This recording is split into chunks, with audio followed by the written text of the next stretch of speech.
ओम नमो भगवते जामदग्न्याय परशुरामाय नमः। आज हम कई प्रश्नों का समाधान करने जा रहे हैं और उसमें से एक अजय पांडे ने प्रश्न किया है कि भगवती के विषय में पूछा है कि भगवती निर्गुण है तो सगुण कैसे हो जाती है।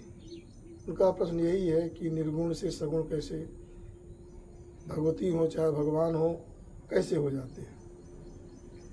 और दूसरा प्रश्न है कि हर्षवर्धन ने पूछा है, हर्षवर्धन मिश्र ने, स्त्रियों को हवन करना चाहिए कि नहीं करना चाहिए, क्योंकि कई जगह निषेध है और इसमें क्या एक निर्णय बताइए। उन्होंने ऐसा पूछा हर्षवर्धन। इस प्रकार से और सूरज शुक्ला ने पूछा है कि इस जो संवत्सर चल रहा है इसका नाम नल हो या पिंगल पढ़ा जाए, क्या पढ़ा जाए। इस प्रकार से ये अनेक प्रकार के प्रश्न हमारे सामने आए हैं। और एक प्रश्न और भी आया है जो हरिओम तिवारी के संपूर्णानंद से है। इन्होंने पूछा है कि एकादशी को चावल क्यों नहीं खाना चाहिए। तो ये छोटे छोटे प्रश्न हैं, इनका मैं समाधान करना चाहता हूँ। बताना चाहता हूँ कि जैसे उन्होंने पूछा अजय पांडे ने कि भगवती निर्गुण से सगुण कैसे हो जाती है, तो समझना चाहिए कि भगवती हो या भगवान, कहा गया है कि भगा संति अस्मिन इत भगवान, जिसके अंदर सारे ऐश्वर्य हों उसे भगवान कहते हैं। सारे ऐश्वर्य जानते हैं। और भगा संत अस्याम इति भगवती, इसमें कोई अंतर नहीं। और भगवती और भगवान, वो स्त्री रूप धारण करती है भगवती हो जाती है, पुरुष रूप धारण करते हैं भगवान हो जाते हैं। तो ये निर्गुण से सगुण कैसे हो, ऐसा प्रश्न पूछा गया है। तो मैं बताना चाहता हूँ कि ये जो भगवान निर्गुण है, निर्गुण का मतलब होता है कि माया से रहित, उसे निर्गुण कहते हैं। क्योंकि गुण जो होते हैं माया में होते हैं। कहा गया है मूल प्रकृति जो होती है उसे माया कहते हैं। मूल प्रकृति में 3 गुण होते हैं, सत रज तम, ये 3 गुण होते हैं। और उसी के द्वारा सारी सृष्टि आगे बढ़ती चली जाती है। जैसे मूल प्रकृति से महातत्व, महातत्व से अहंकार, अहंकार के द्वारा फिर आगे ये जो है ये 5 तत्व जो हैं, आकाश, वायु, तेज, जल, पृथ्वी, और इसके बाद ये उधर मन, और ये 5 ज्ञानेंद्रियाँ, 5 कर्मेंद्रियाँ, ये सब सृष्टि होती है। इसी में गुण का सब मिलकर के, और गुणों का और तत्वों का जो पंचभूत हैं, इन्हीं के द्वारा सारी सृष्टि होती है। तो त्रिगुणात्मिका सृष्टि कही गई है। संसार में जो भी पदार्थ हैं वो तीनों गुणों से युक्त हैं। अब किसी को हम सतोगुणी कहते हैं, किसी को हम रजोगुणी कहते हैं, किसी को हम तमोगुणी कहते हैं। कहने का अभिप्राय यही है कि उसमें सतोगुण ज़्यादा है और तो सतोगुणी कह देते हैं, तमोगुण ज़्यादा तमोगुणी कह देते हैं। अगर रजोगुण ज़्यादा उसे रजोगुणी कह देते हैं। इस प्रकार से ये गुणमयी सृष्टि है। और जब वो परमात्मा जो है वो माया से अलग है तो वही ब्रह्म है। और फिर जब वो सृष्टि करना होता है, लिखा तदेवानुप्राविशत, वो उसमें प्रवेश कर जाता है। जब उसमें प्रवेश कर जाता है तो सृष्टि, फिर सृष्टि हो जाती, तीनों गुणों को अपने अंदर मतलब जो है धारण कर लेता, तीनों गुणों को, फिर सगुण बन जाता है। जबकि तीनों गुणों का प्रभाव उसके ऊपर नहीं रहता है, क्योंकि वो मायापति रहता, लेकिन फिर भी तीनों गुणों से युक्त होने पर ही वो सगुण होता है।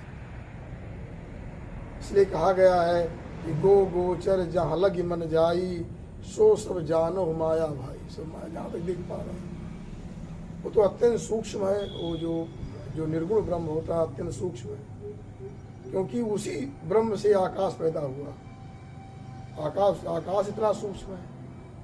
जो जितना सूक्ष्म होता है उतना ही महान होता है। इसलिए परमात्मा के विषय में कहा गया है कि अणो रणीयान महतो महिया, तो उतना ही सूक्ष्म होता है वो।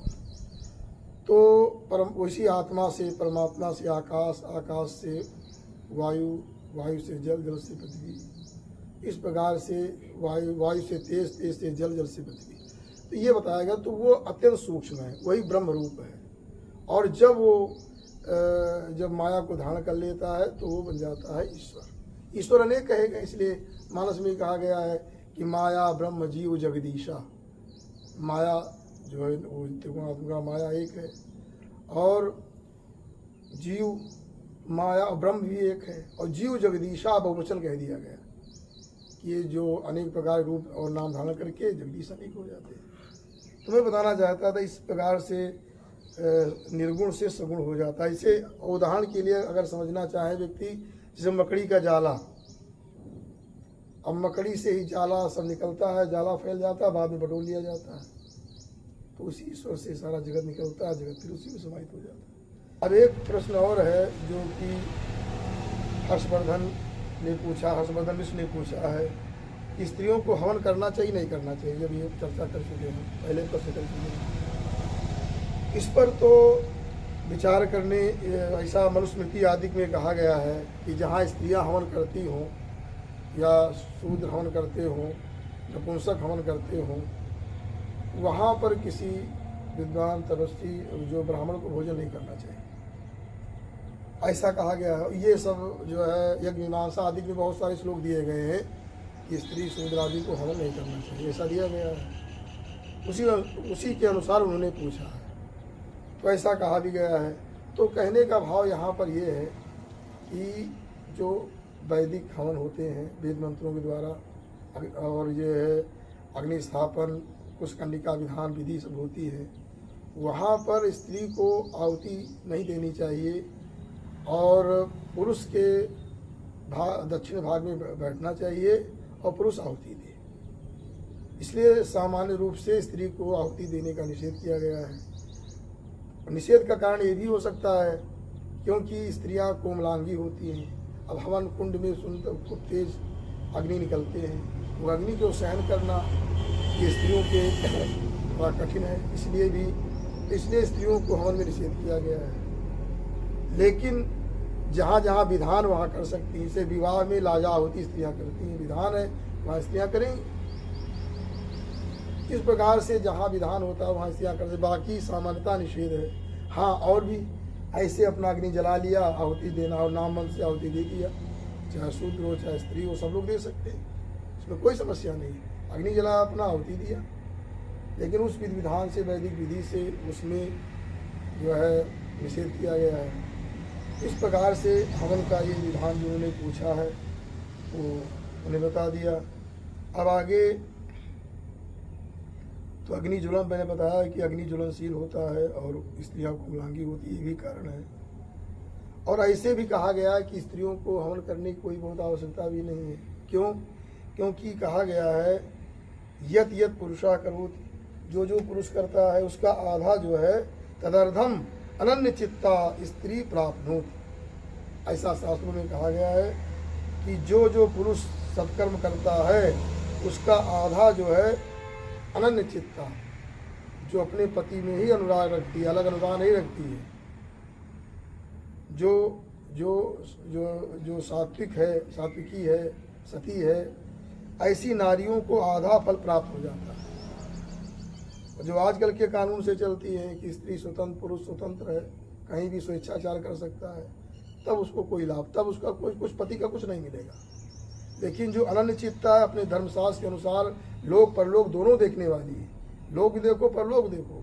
हम लोगों का संविधान जो होता है केवल लोक के लिए होता है, परलोक के लिए नहीं होता, इसलिए आधी बातें ही उसमें तो कहने के भाव, तो वो स्त्री जो है आधा फल प्राप्त कर लेती है।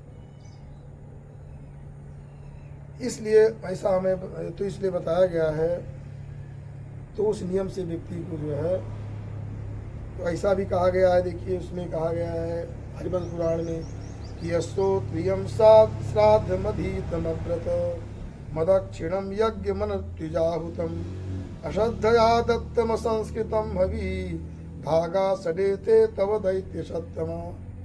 भगवान ने कहा है दैत्य से, दैत्य मतलब बलि से कहा है, वहाँ कहा कि अनर्तुजा हुतम, जो ऋत्युज नहीं है उसके द्वारा दी गई आहुति देवताओं को नहीं प्राप्त। अब ये समझ लो, ऋत्विज जो होते हैं, जो वैदिक लोग, वही जब आहुति डालते हैं, जो नियम संयम, तभी देवताओं को आहुति प्राप्त होती है। जो अनृत्विज हैं उनके द्वारा दी गई आहुति नहीं प्राप्त होती है। इसमें साफ साफ भगवान ने कहा वो दैत्यों को प्राप्त होती है। दैत्य से कहा कि बलि से तुम्हें प्राप्त होंगी, दैत्यों को प्राप्त होंगी आहुति। तो ऋत्विज ही आहुति यज्ञ में ऋत्विज ही आहुति कर सकता है, जिनका पंचगत राशन होता है और उनका संस्कार होता है और पहले से वेद वैदिक, वो लोग ही आहुति दे सकते हैं। उसमें ब्राह्मण क्षत्रिय वैश्य, तो इस प्रकार से वो ऐसे अपना अग्नि जलाया, अपना आहुति दिया, अलग की बात। तो इसे कई चीज़ें उसमें बताई गई हैं कि श्राद्ध में श्रोत्री ब्राह्मण से ही खिलाना चाहिए। अगर श्रोत्री नहीं है श्राद्ध नष्ट हो जाएगा। अगर बिना व्रत के कोई अध्ययन करता है, उसका अध्ययन का वेद अध्ययन जन पुण्य नहीं प्राप्त होगा, नष्ट हो जाएगा अध्ययन। बिना दक्षिणा के यज्ञ नष्ट हो जाता है। अश्रद्धा से किया गया दान नष्ट हो जाता है। असंस्कृत हवि, जो बिना संस्कार की हवि भी नष्ट हो जाती है। ये सब देवताओं को नष्ट होना मतलब दैत्यों को प्राप्त हो जाता है। इस प्रकार से वाल्मीकि रामायण में भी लिखा है कि जब राम जी के कल्याण के लिए कि उनका राज्याभिषेक होने वाला है, तो उनकी माँ कौशल्या जी लिखा है हावयंती, वयंती नहीं लिखा कि हवन कर रही, हवन करवा रही। अब वाल्मीकि रामायण देख सकते हैं, उस प्रकार बालकांड में लिखा है हावयंती, वो हवन करवा रही, स्वतः नहीं कर रही। इसलिए ये बात, इसका निर्णय ये है। और एक प्रश्न और है जिसे अभी बताएं, हरिओम तिवारी ने जो प्रश्न किया है कि एकादशी को जो है वो अन्न चावल क्यों नहीं पाना चाहिए। हमने कहा, तो कहने का भाव ये है, एकादशी को अन्न का ही निषेध है, केवल चावल के निषेध नहीं है। उसमें हर चीज़ का जो भी निषिद्ध पदार्थ हैं, आटा मूली और भी जो निषिद्ध पदार्थ हैं, लहसुन प्याज और ये गाजर और ये मशरूम तो सदैव के लिए निषिद्ध होते हैं। ये सदैव के लिए निषिद्ध, इनको पाने नहीं चाहिए, ये अत्यंत निषिद्ध होते हैं। क्योंकि लिखा गया है कि मत्या जगध्वा पते द्विजा, यागोल जी ने लिखा है कि छत्राकम विडबराहम च लसुनम ग्राम कुकुटम पलांडुम गिंजनम चैव मत्या जगध्वा पते द्विजा। तो जानबूझ करके कोई द्विज करता ब्राह्मण क्षत्रिय वैश्य तो वो पतित हो जाता है। छत्राक माने जान बताते हैं मशरूम, और लहसुन, और जो पलांडु माने प्याज, गिंजन माने गाजर, ये ग्रामीण सुअर के मांस और के समान, ग्रामीण मुर्गे के मांस के समान इसको माना गया है, इतना निषिद्ध माना गया है। इसलिए व्यक्ति को जो है, तो ये सब चीज़ें सदैव निषिद्ध। और चीज़ें तो ये नहीं कि केवल चावल ही निषिद्ध है, लेकिन ये बताया गया है कि अगर कोई व्रत नहीं रहता है, और तो अगर क्योंकि कहीं कहीं हमारे ग्रंथों में कृष्ण पक्ष एकादशी का निषेध किया गया कि पुत्रवान गृहस्थ ना करें। लिखा है कि एकादश्याम न भुंजित पक्षयोर्भयोरपि वनस्थैति धर्मोयम शुक्लामेव सदागृही। ये वन में रहने वाले ऋषियों मुनियों ब्रह्मचारियों का धर्म है, और गृहस्थ जो है शुक्लामेव सदागृही, शुक्ल पक्ष की गृहस्थ एकादशी व्रत करें। और भी कहा गया ना कुर्यात पुत्रवान गृही, पुत्रवान गृहस्थ, तो उसमें भी कहा गया है निषेध पालन करना है। उस दिन भी एक बार अगर अन्न रात में ले सकते हैं, लेकिन उसमें चावल नहीं लेना है उसमें भी, क्योंकि चावल जो होता है ज़्यादा दोषकारी होता है। और दूसरा क्या होता है, चावल मन की चंचलता को बढ़ाता है, मन की एकाग्रता को भंग करता है। इसलिए विशेष करके चावल, और चावल में दोष भी होता है। लोग पहले कहते भात नहीं खाएंगे तुम्हारे यहाँ, और खाएंगे भात नहीं खाएंगे, तो भात में कुछ दोष भी होता है। ऐसा इस नाते जो है ये एकादशी में चावल का विशेष निषेध माना जाता है, और बाकी जो भी निषेध उनका निषेध किया गया है। हमारे यहाँ तो बहुत बड़े जो विद्वान परम मनीषी हैं, श्री बिंदेश्वरी प्रसाद शुक्ल जी, गुरुदेव कहते थे कि एक बार कहीं पहाड़ी क्षेत्र में गए, तो वहाँ उन्होंने पूछा कि भाई भोजन में क्या करोगे, फलाहार की अन्नाहार। तो कहा नहीं बताइए फलाहार में क्या, अन्नाहार में क्या। कहीं फलाहार में जो है वो है गेहूं की रोटी, कहीं अन्नाहार में कहीं चावल। तो कहा दोनों खा लेंगे, क्योंकि हमारे यहाँ दोनों अन्न माना जाता है। इसलिए चावल में और अन्न की अपेक्षा थोड़ा दोष होता है, इसलिए चावल का विशेष निषेध किया गया है। और अब एक अंतिम प्रश्न है कि लोग इसमें संदिग्ध हो रहे हैं कि नल नाम का संवत्सर पढ़ा जाए कि पिंगल। तो मैं यही बताना चाहता हूँ, हम लोग नल नाम का संवत्सर पढ़ते हैं और नल ही उचित है। अधिकतर पंचांगकारों ने नल को ही माना है, इसलिए नल संवत्सर ही पढ़ना उचित है। और विषय तो इस प्रकार से इन प्रश्नों का समाधान मैं कर रहा हूँ, और इस प्रकार से और भी जिसके अंदर जिज्ञासा हो वो प्रश्न पूछें, उसकी जानकारी प्राप्त करें, क्योंकि जो साहस विधि के अनुसार जो कार्य करता है उसको उसका विशेष लाभ प्राप्त होता है, अभ्युदय से जुड़ जाता है, कल्याण होता है। इन शब्दों के साथ वाणी को विराम। असतो मां सदगमय, तमसो मां ज्योतिर्गमय, मृत्योर्मामृतम गमय। ओम शांति शांति।